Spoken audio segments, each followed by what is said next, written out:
Hello friends, तर आमचे इथं शिववाद्य प्रशिक्षण चालू झालेलं आहे, शिवपथक। तर आता येणाऱ्या गणपती बाप्पामध्ये शिवजयंतीला आम्ही मस्तपैकी ढोल वाजवणार आणि गाजावाजा करणार, परंतु ही गोष्ट नवऱ्याला काही पटली नाही। काढले का कपडे हातात?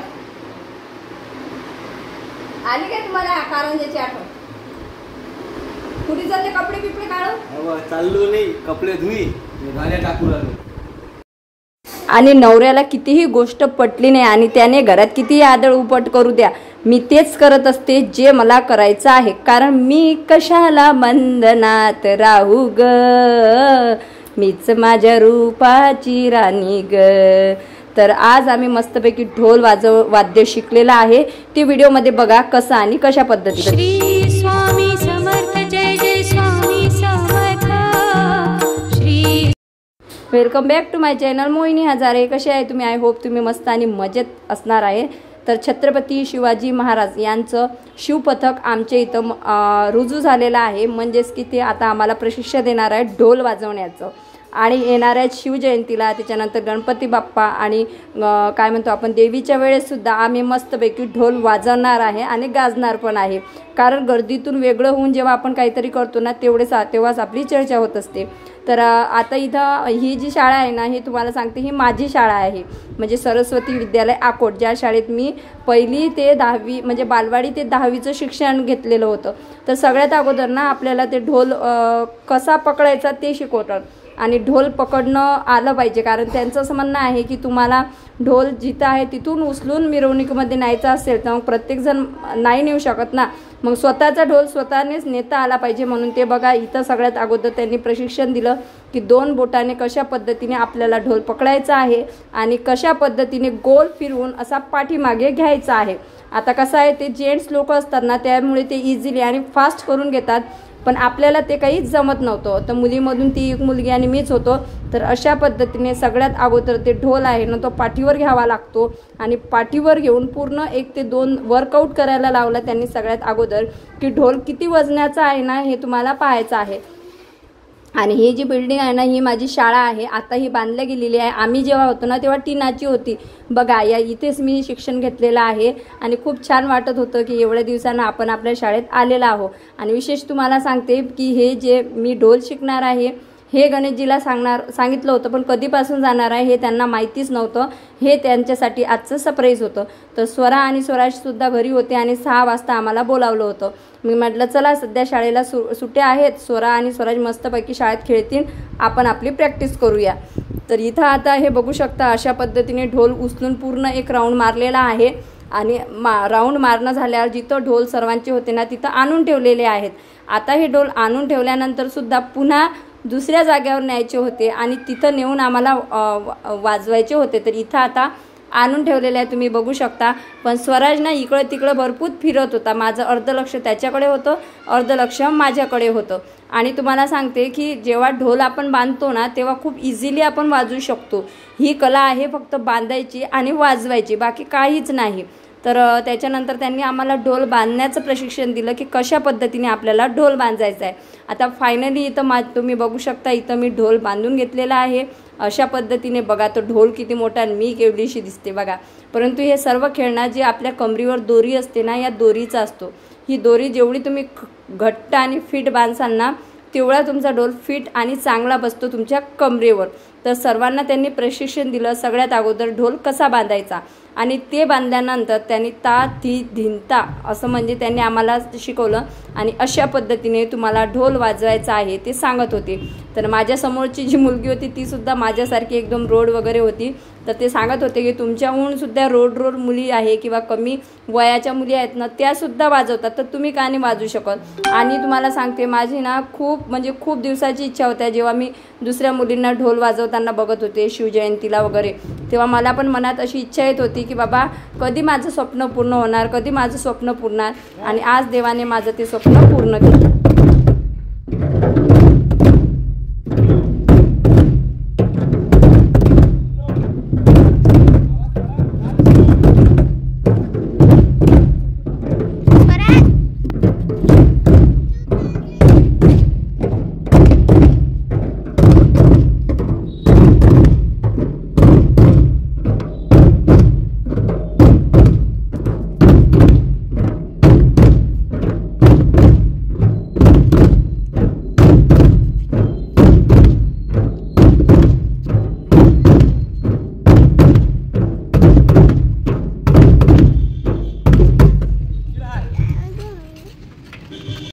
तर अशा पद्धतीने 1 ते 1.5 म्हणजे पावणे 2 तास त्यांनी आमची प्रॅक्टिस करून घेतली आणि खूप मजा आली. आणि प्रॅक्टिस झाल्यानंतर फायनली आता आपण हा दोर सोडणार आहात, तुम्ही बघू शकता.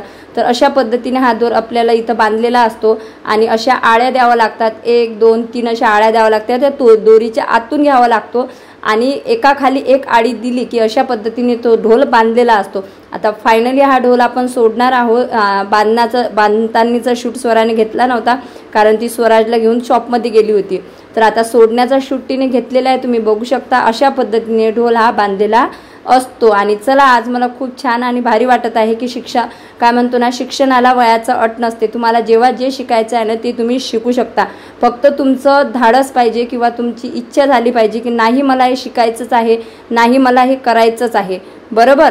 तर अशा पद्धतीने आता आम्ही ढोल वगैरे शिकलेला आहो आणि आता डेली आम्ही मस्तपैकी इथं ढोल शिकायला येत जाणार आहोत. आणि लवकरच आपण शिवपथकामध्ये सुद्धा शिवजयंतीला मस्तपैकी ढोल वाजवणार आहोत. आणि मला तर खूप भारी वाटत आहे. तुम्हाला हे पाहून कसं वाटत आहे ते कमेंट बॉक्समध्ये नक्कीच सांगा. आणि माझ्या शाळेतच हे प्रशिक्षण देत आहे आणि एकदम माझ्या घराच्या जवळच आहे, त्याच्यामुळे नो टेन्शन आहे. नंतर ढोल वगैरे सोडण्यात झाल्यानंतर त्यांनी बांधण्याचं प्रशिक्षण दिलं.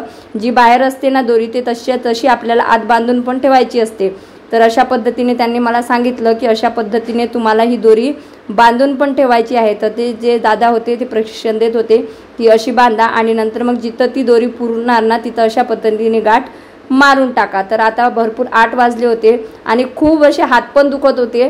म्हटलं बाबा शिकलो तर खरी. मला आता आधी ते एवढं मोठं ढोलचं टेन्शन आलं होतं की ढोल आपण उचलायचं कसं आणि उचलल्यानंतर आपण ते बांधतो कसं तेच खूप टेन्शन येत होते. बघा एवढं भारी आहे हे ढोल की मी सांगू शकत नाही. अक्षरशः माझे हात दुखले होते काल. आता कालचा पहिला डे होता त्याच्यामुळे. आणि स्वराज माझ्या पुढे बघा असा पळत होता. आता कसं आहे मला नाही इलाज असतो, रोज स्वराजला सोबत घेऊनच जावं लागणार आहे कारण तो मागं लागतो. आता स्वराज जर शाळेत गेल्यानंतर तर तिच्याहून अजून मोठं टेन्शन आहे की कसं होणार, बरोबर ना. तिची फोन घेऊन गेली सकाळी, ती दुकानावर येऊन बसते गिऱ्हाईकासमोर ते जमायला लागते. मजा पागल व्हायला नाही मला पागल करा ना तुम्ही, भांडणं करा पहिले. गणेशजी पा गणेशजी भांडण करा ना.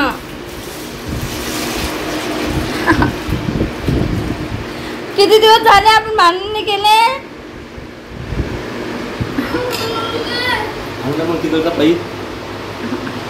पै बानू जाळा आणू की कसा हा जाळा आणू की बारका आणू आणतो. स्वराज दूध प्या, मी पैप आणतो.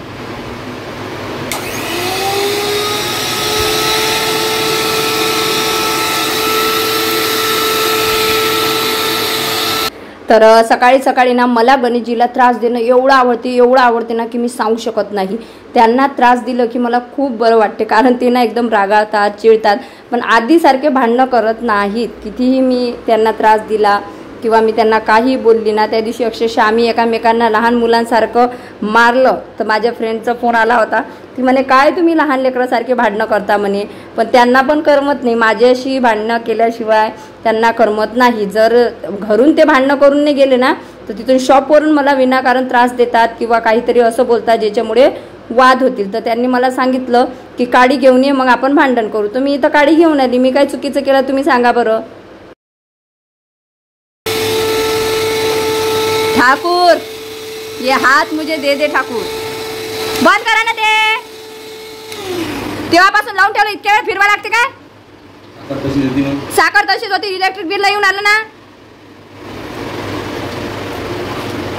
इलेक्ट्रिक बिल तुम्ही बी त्याचा आता अर्ध. तुम्हाला लस्सीला इलेक्ट्रिक बिल लागत नाही काय फुकटात होते का इलेक्ट्रिक बिल. एक तर युनिट होतं एवढ्याचा, मोजून जेवढे युनिट होतात काय तेवढ्या युनिटचे पैसे देऊन द्यायचे मध्ये. आता तुमचा बी लाड नाही, व्यवहार तो व्यवहार.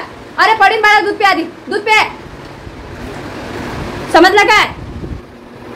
मग माणसा सांगितलं नाही करून टाकून आले मला जेव्हा तेव्हा दिला. मी नाही मी तर मम्मी पप्पा काय करू राहिले. काय करून राहिले करू दे. बॅग भरली पप्पानं. काही नाही, कुठे नाही जाते. पाय तर सही.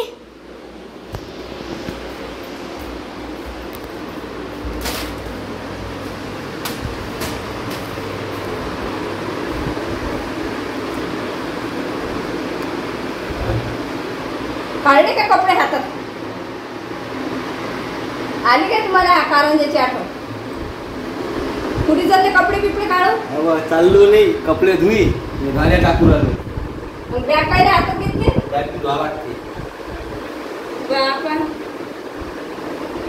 मॅडला काय माहित आली काय आठवण, चालले का कारंजाले कपडे बिपडे घेऊ? अशीन तर काही सांगता येते? कपडे धुयाचे रोजानं पैसे लागतील. हे काढी घ्या ना. कायचे पैसे? कायचे पैसे?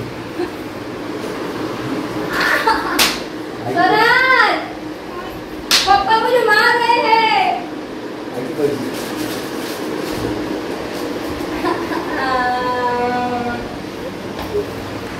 चला आज आपण बोल. महेंद्र बाहुबली.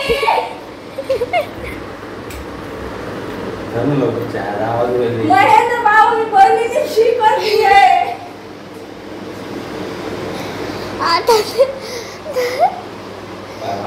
तर आता इथं गणेशजीची लस्सी वगैरे करणं झाली होती. ॲक्च्युली असं झालं होतं की लस्सी मीच करत होती, परंतु स्वराज तेवढ्या उठला.